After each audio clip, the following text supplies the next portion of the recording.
Hello everyone, this is our third lecture on distributed systems. In previous lecture, we covered issues in distributed system and what are the goals of distributed operating system. In this lecture, we'll cover types of distributed operating system and advantage and disadvantage of distributed system. So let's get started with the video. So there are the types of distributed system. There are three main types of distributed system. First one is distributed computing system, second one is distributed information system, and third one is distributed pervasive system. In distributed computing system, two more terms are added. First one is cluster computing system and second is grid computing. And in distributed information system, there are two terms are there. First one is transaction processing system and second one is enterprise application integration. So first one is distributed computing system. So what are the distributed computing system? The distributed computing system uses group of computers that share a common computational problem among them to generate an efficient result in shorter time. Distributed computing is a field of computer science that studies distributed system. A distributed system is a collection of independent computers that appears to its user as a single coherent system. Distributed computing has become increasingly common due to advances that have made both machine and network cheaper and faster. So distributed computing system क्या होता है? Distributed computing system uses और distributed computing system में group of computers होते हैं जो share करते हैं same common computation problem and generate an efficient result. मतलब क्या है? ये जो group of computers होते हैं ये same problem पे काम करते हैं. जितने नंबर ऑफ भी कंप्यूटर्स होंगे एक प्रॉब्लम उठा लेंगे उस पर काम करेंगे और इस वे में काम करेंगे कि उस पर टाइम भी कम लगे और रिजल्ट भी एफिशिएंट आए, रिजल्ट भी अच्छे आए. मतलब एक प्रॉब्लम को मल्टीपल कंप्यूटर्स में डिवाइड कर दिया जाता है ताकि जो भी प्रॉब्लम है वो कम टाइम में जल्दी से जल्दी पूरी की जा सके. इसका मेन जो आप बोल सकते हो कैरेक्टरिस्टिक्स और मेन जो फंक्शन वो आप बोल सकते हो वो है time and efficiency.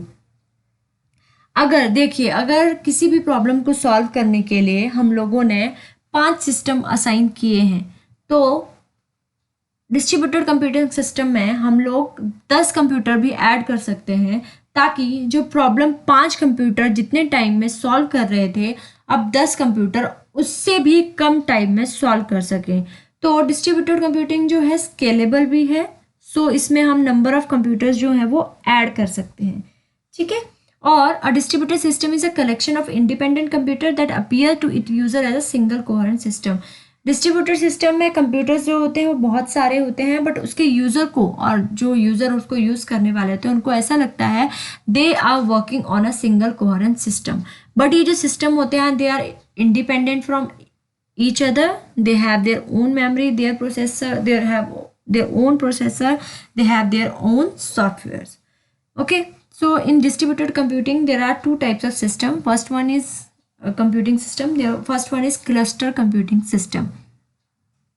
So the cluster computing system में क्या होता है? A cluster is a type of parallel or distributed processing system which consists of a collection of interconnected stand-alone computer cooperatively working together as a single integrated computing services. इसमें क्या होता है number of जो stand alone systems होते हैं वो work करते हैं एक साथ किसी भी प्रॉब्लम को सॉल्व करने के लिए और जो सिंगल रिसोर्सेज होते हैं उनको यूज़ करते हैं.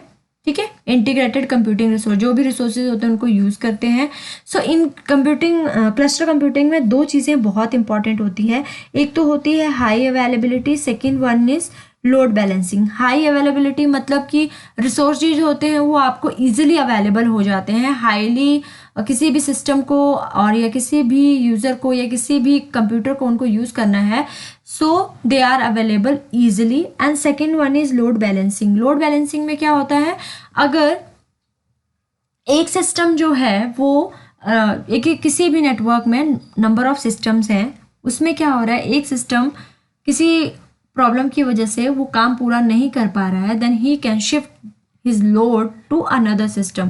तो उससे क्या हो जाएगा, लोड शिफ्टिंग हो जाएगी, लोड शेयरिंग हो जाएगी, उससे काम जो है वो जल्दी सॉल्व होगा, पूरा होगा एक शॉर्टर टाइम के अंदर. मेरा बोलने का मतलब ये है कि अगर किसी नेटवर्क के अंदर मल्टीपल सिस्टम्स काम कर रहे हैं किसी कॉमन प्रॉब्लम के ऊपर, तो हो सकता है किसी सिस्टम ने कम टाइम लेके प्रॉब्लम काम जल्दी ख़त्म कर दिया, तो ही can share the load of other system. इससे क्या होगा, लोड शेयरिंग होगी, उससे क्या हो जाएगा, परफॉर्मेंस अच्छी होगी.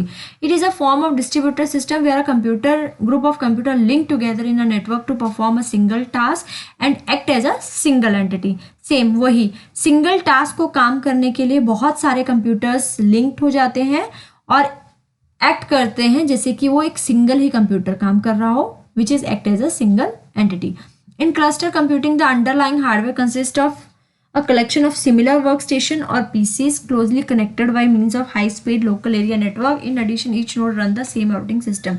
So इसका क्या मतलब है, आप इसको एक डिसएडवांटेज भी बोल सकते हैं, और इसका जो लाइन का मतलब है वो ये है कि जो सिस्टम होंगे क्लस्टर में वो होमोजेनियस सिस्टम होते हैं. मतलब कि जितने नंबर ऑफ सिस्टम होंगे उनका ऑपरेटिंग सिस्टम भी सेम होगा. After that their hardware will be same, their processing will be same, their software will be same. This thing you can consider as a disadvantage, और इसका meaning भी मैंने आपको बता दिया. जब होमोजेनियस सिस्टम होंगे तो जो भी उसमें सिस्टम काम करेंगे उनका जो हार्डवेयर डिवाइसेस होंगे, जो ऑपरेटिंग सिस्टम होगा, वो सब कुछ सेम होगा. Okay, so this is the example of cluster diagram for cluster computing. Okay, so cluster computing is a collection of tightly or loosely connected computers that work together, so they act as a single entity. They connected computer execute operation all through thus creating the idea of single system. The cluster are generally connected through fast local area network. तो आप ये देख पा रहे हैं number of node जो है वो एक सिंगल नोड के साथ कनेक्टेड है. जो इनपुट डेटा है वो हेड नोड के पास जा रहा है. He can share that data with slave nodes and slave node will send the response to head nodes and head node will generate the result. Okay, so ये diagram में अगर आपको दिख रहा है तो दिस इज इनपुट डेटा. जो हमें कोई भी प्रॉब्लम सॉल्व करनी है, कोई भी प्रॉब्लम है, it will directly go to head node, then head node again send their data to slave nodes. All the slave nodes work together for that problem and create a response and send back to head nodes, and head node will generate the result. So अभी क्या हो रहा है, हमने किसी भी user ने जो रिक्वेस्ट भेजी वो हेड नोड के पास भेजी. लाइक इनपुट डेटा जो आया वो हेड नोड के पास आया और रिजल्ट भी उसको हेड नोड ने दिया. तो उसको क्या लग रहा है कि उसने इसी पे काम किया है, बट बैकग्राउंड में स्लेव नोड्स ने भी काम किया है. स्लेव नोड्स ने मिलकर उस एक प्रॉब्लम को जल्दी से शॉर्टर टाइम में ख़त्म किया एंड रिस्पॉन्स को हेड नोड के पास भेजा और उसने रिजल्ट जनरेट किया. ओके, सो इन लेमैन लैंग्वेज अगर आपको मैं बताना चाहूँ तो इसमें क्या होगा, यूजर को लग रहा है कि मैंने इसके साथ ही कम्युनिकेट किया और इसने मुझे रिजल्ट भेज दिया, पर इसने एक्चुअली क्या किया, अपनी जो प्रॉब्लम थी वो स्लेव नोड के पास भेज दी, जो नोड्स हैं, और उन्होंने उस प्रॉब्लम के ऊपर काम किया जो भी उसकी प्रॉब्लम थी. और अगर इसमें कुछ प्रॉब्लम आ रहा था उसने लोड अपना नोड 2 पे भी शेयर किया. नोड 2 पे अगर कुछ प्रॉब्लम आया तो उसने 1 और 3 के साथ भी शेयर किया. इसके साथ साथ वो लोड शेयरिंग भी हो गई, प्रॉब्लम सॉल्व भी होगी और रिस्पॉन्स जो है वो हेड नोड के पास चला गया और हेड नोड ने जो है वो रिजल्ट दे दिया. Okay, so this is the cluster computing. तो जैसे मैंने आपको पहले भी बताया, there are 2 main and very important characteristics of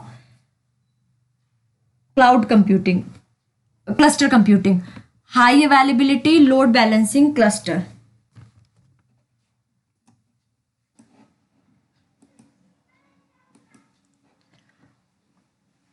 Okay, there are 2 main characteristics of cluster computing we already discussed. First one is high availability, second is load balancing clusters. So high availability is means high availability clusters are designed to maintain redundant nodes that can act as a backup system in case of any failure occur.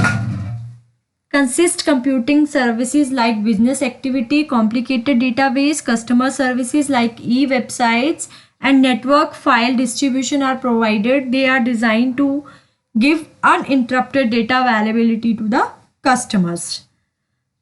As we already discussed, high availability clusters are designed to maintain redundant nodes and can act as a backup system. मतलब कोई failure भी आ जाए अगर system में, तो जो cluster होंगे, अगर एक मतलब एक प्रॉब्लम आ रही है, किसी एक क्लस्टर में प्रॉब्लम आ रही है, तो अगर हमारा कोई फेलियर भी आ जाए तो क्लस्टर होगा, वो जो नोड्स होंगे वो एज अ बैकअप सिस्टम काम करेंगे कि हमारा डेटा जो है वो लॉस्ट नहीं होगा और जो रिसोर्सेज हैं वो इजीली अवेलेबल होंगे. फॉर एग्जाम्पल, आपको कोई रीड राइट ऑपरेशन करना है, ठीक है, और आपको कोई रिसोर्स शेयर करना है और आपका जो सिस्टम है दैट गेट क्रैश्ड, जहां से आपको उठाना था उसको, ठीक है, जिसके साथ आप कम्युनिकेट कर रहे थे, बट आपका जो डेटा है वो फेल नहीं होगा क्योंकि सेम सेट ऑफ डेटा आप दूसरे सिस्टम से ले सकते हैं एंड सर्वर से भी उठा सकते हैं. अंडरस्टूड? मतलब हाई अवेलेबिलिटी ऑफ क्लस्टर किस लिए यूज होता है? अगर आपका सिस्टम फेलियर भी हो रहा है तो वो एज अ बैकअप काम करेगा. Okay. Second one is load balancing. Load balancing का मेन मतलब मैंने जैसे आपको पहले भी बताया, अगर एक सिस्टम पे ज्यादा काम आ रहा है तो ही can share his load with other system, right? Incoming requests are distributed for resource among several nodes running similar problem or having similar content. अगर उनको ज़्यादा लोड आ रहा है, एक ही सिस्टम पे आप काम ज़्यादा जा रहा है तो और दूसरे सिस्टम के पास बहुत ज़्यादा काम नहीं है, तो ही can share his load and resolve the problem. Okay, this prevent any single node from receiving a disappropriate amount of task. Okay, this type of distribution is generally used in web hosting environment. Understood? After that, grid computing. जो अपना cluster computing है, उसका main disadvantage जो है वो है homogeneous element पे काम करता है वो. लाइक हर एक जो सिस्टम होगा उसके जितने नंबर ऑफ सिस्टम उसके अंदर काम कर रहे होंगे, उनमें सबका जो सॉफ्टवेयर है या ऑपरेटिंग सिस्टम है या हार्डवेयर है या उसकी जो प्रॉपर्टीज हैं वो सेम होनी चाहिए. बट ग्रिड कंप्यूटिंग में उल्टा है, ठीक है, ये हेट्रोजेनियस पे भी काम करता है. So grid computing is also called as distributed computing. It link multiple computing resources together and provide a mechanism to access them. The main advantage of grid computing are that it increases user productivity by providing transparent access to resources and work can be completed more quickly. Grid computing can be defined as a network of computers working together to perform a task that would rather be difficult for a single machine. Okay, all machines on that network work under the same protocol to act like a virtual supercomputer. The tasks that they work on may include analyzing huge data sets or stimulating situations which require high computing power. Computers on the network contribute resources like processing power and storage capacity to the network. Grid computing का मतलब ही यही है कि number of जो हमारे channels हैं, और आगे मैं आपको डायग्राम से पहले पूरा क्लियर कराती हूँ आपको. Let me show you. देखिए, ये जो डेटाबेस है, ये जो कंप्यूटर है, ये जो पीसी लैपटॉप है, ये सिंगल नेटवर्क के साथ कनेक्टेड है. बट हो सकता है कि जो डिवाइसेस हैं उनकी जो कॉन्फ़िगरेशन है वो डिफरेंट हो. मतलब ये हेट्रोजीनियस कंप्यूटर्स पे भी काम करता है. Okay, so the main advantage of grid computing that it increase user productivity by providing transparent access to resources and work can be completed more quickly. मतलब कि अगर हमारा डेटा लैपटॉप, ये लैपटॉप है देखिए और ये पीसी है, हो सकता है पीसी पे कोई और ऑपरेटिंग सिस्टम हो, लैपटॉप पे कोई और operating system. For example, this laptop has Linux and this PC has Windows. फिर भी वो नेटवर्क को एक्सेस कर पा रहे हैं और मिलकर एक प्रॉब्लम के ऊपर काम कर पा रहे हैं. Understood? हो सकता है there are more number of laptops or more number of PCs are there, so and they have their own processing and memory powers and they have their operating system, different operating system, so all can use this communication network and solve the problem. Okay, understood? So क्या होगा कि अगर मान लीजिए अभी फिलहाल एक network में ओनली वन लैपटॉप और वन पीसी है, बट आप ऐड करना चाहते हैं और भी सिस्टम और भी पीसीज इस नेटवर्क के अंदर, so you can easily add them and these newly added system will help you to solve a problem. Okay, but you can easily add that system into your network, चाहे उनका operating system अलग हो, चाहे उनका hardware अलग हो, चाहे उनका सॉफ्टवेयर अलग हो. Understood? A grid computing network mainly consists of these three type of machine. जैसे कि मैंने आपको पिछली डायग्राम में बताया, ये देखिए, control node, provider and user node. Control node, a computer usually a server, जो सर्वर होगा उसको हम एक कंट्रोल नोड के रूप में देखेंगे. A computer usually a server और a group of server which administrates the whole network and keep the account of the resources in network pool. Okay, then second is the provider, the computer which contributes its resources in the network resource pool, जो हमें provide करेगा resources. Okay, after that user, the computer that uses the resources on the network. जैसे कि diagram में मैंने आपको बताया that laptop PCs are users. Okay, and the provider is this database and network के थ्रू उनके पास वो जा रहा है. Okay, when a computer makes a request for resources to control node give the user access to the resources available on the network.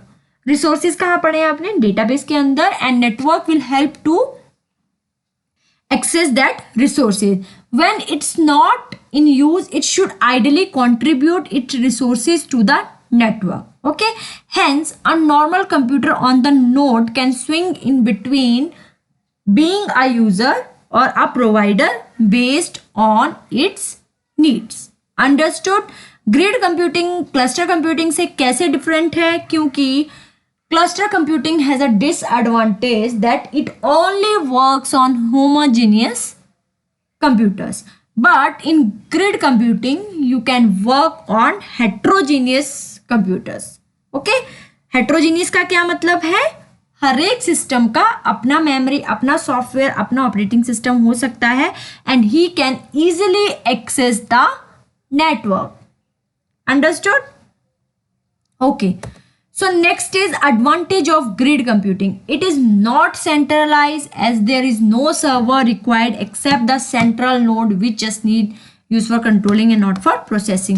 Multiple heterogeneous machine will be different operating system used can single a grid computing network. जैसे मैंने आपको पहले बताया, task can be performed parallelly across various physical location and the user don't have to pay for it. These are the advantages of grid computing, or you can say that over cluster computing. Okay. Next point is distributed information system. So what are the distributed information system? A set of information system physically distributed over multiple sites which are connected with some kind of communication network. So firstly we see the diagram, after that we'll learn the definition. So see, here are three sites: remote unit 1, remote unit 2, remote unit 3. So first one, this is in, for example, is in some city of India. This is another city of India and this is in Mumbai. Okay, so they are physically in different cities, but they are communicating through communication network. This is a communication network. They are connected through communication line which are virtually not, we cannot see them, but these are connected through a network using internet. Okay, so a set of information physically distributed, जैसे कि मैंने आपको बताया ये जो systems हैं physically distributed होंगे, multiple sites पे हो सकता है, एक इंडिया के एक इस कॉर्नर पे हो, दूसरा इंडिया के दूसरे कॉर्नर पे हो, बट वो एक कम्युनिकेशन नेटवर्क के साथ कनेक्टेड रहेंगे. A system where application stay on different elaborative nodes and information property unique is hosted on different elaborative nodes. Okay, it is used to keep track of the information about the application running over the network which are distributed among various entities. Okay, ये जो भी information होगी उसका track रखेगा, कौन सी application कहाँ पे काम कर रही है, कौन सी एंटिटी डिस्ट्रीब्यूटेड नेटवर्क पे कहाँ रिसाइड करती है, हर एक चीज का इंफॉर्मेशन जो होगा वो डिस्ट्रीब्यूटेड इंफॉर्मेशन सिस्टम के पास होगा. ओके, ये क्या मेनली काम करता है distributed information system? Each unit has select and implement its own system. मतलब जो भी जहां भी कोई फिजिकली डिवाइस पड़ी है उसका जो इंफॉर्मेशन होगा, कौन सा एप्लीकेशन उसके ऊपर चल रहा है, कहाँ पे वो सिचुएटेड है, सारी जो इंफॉर्मेशन है वो डिस्ट्रीब्यूटेड इंफॉर्मेशन सिस्टम रखेगा. ये remote unit share resources through a communication line. जो भी रिसोर्सेज होंगे वो हम कम्युनिकेशन लाइन के थ्रू जो होंगे वो शेयर करेंगे. अब यहाँ एग्जाम्पल में देखो, अगर यहाँ पे कोई रिसोर्स, यहाँ से कोई रिसोर्स हमें यूज करना है इस साइट के लिए, तो हम इन लाइंस के थ्रू जो है वो रिमोट एक्सेस ले पाएंगे और रिसोर्स को यूज कर पाएंगे. सेम लाइन यहाँ पे लिखी है, it use to keep track of the information about the application running over the, no this line, a set of information physically distributed over multiple sites which are connected to some network line. उससे क्या होगा, application में जो भी उसको resources वगैरह use करने हैं वो एक कम्युनिकेशन नेटवर्क के थ्रू कर पाएंगे. ठीक है.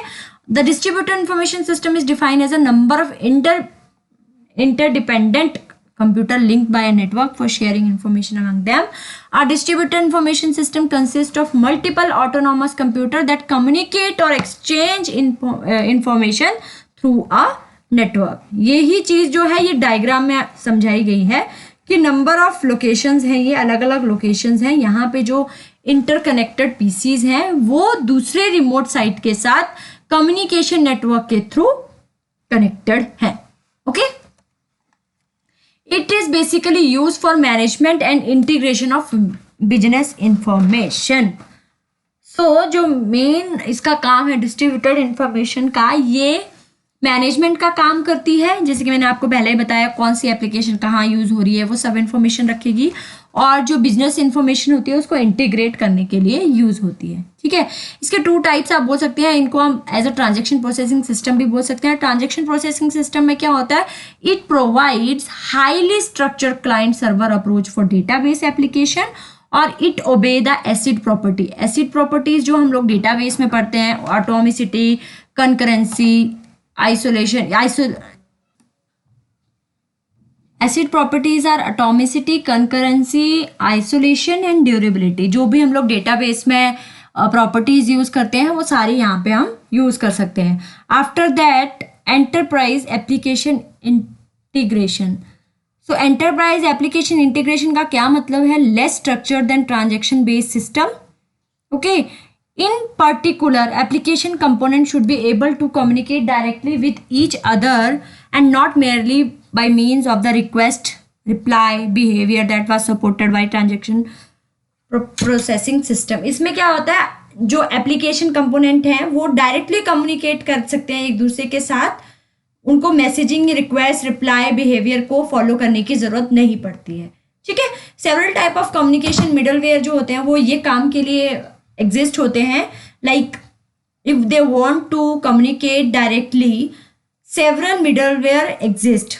Like with the help of RPC, a application can effectively send a request to another application component by doing a local procedure call.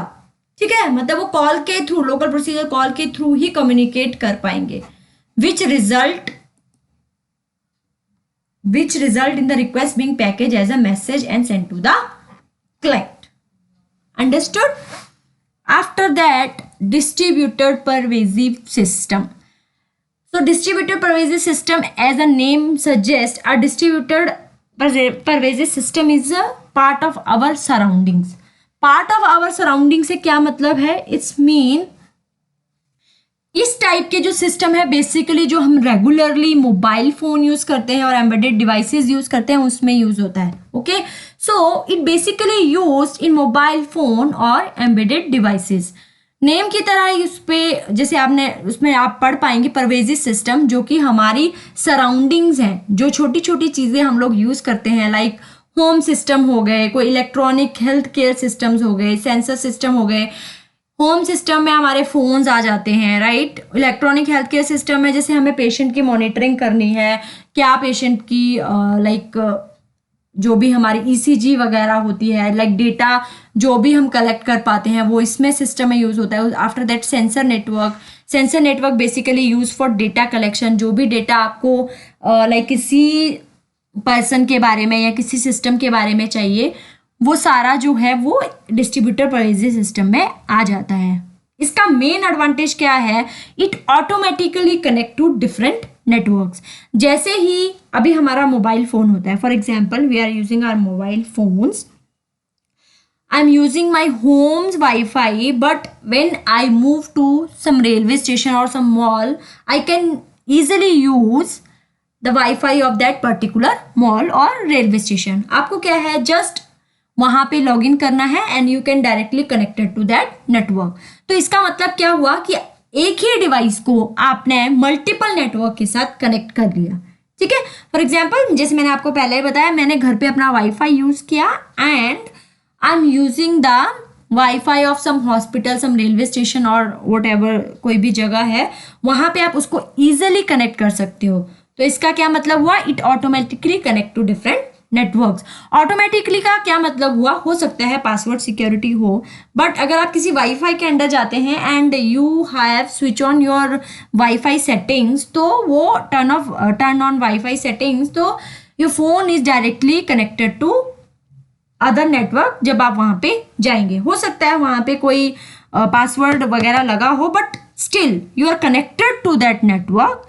बाद में पासवर्ड और ये जो भी होगा, that is different thing, okay. Then next is discover services and react accordingly. जैसे कि मैंने आपको पहले बताया, उसको जैसे ही वाईफाई मिला उसने उस वे में रिएक्ट कर दिया, ठीक है। built around one or more PC but can also include with electronic device, ठीक है।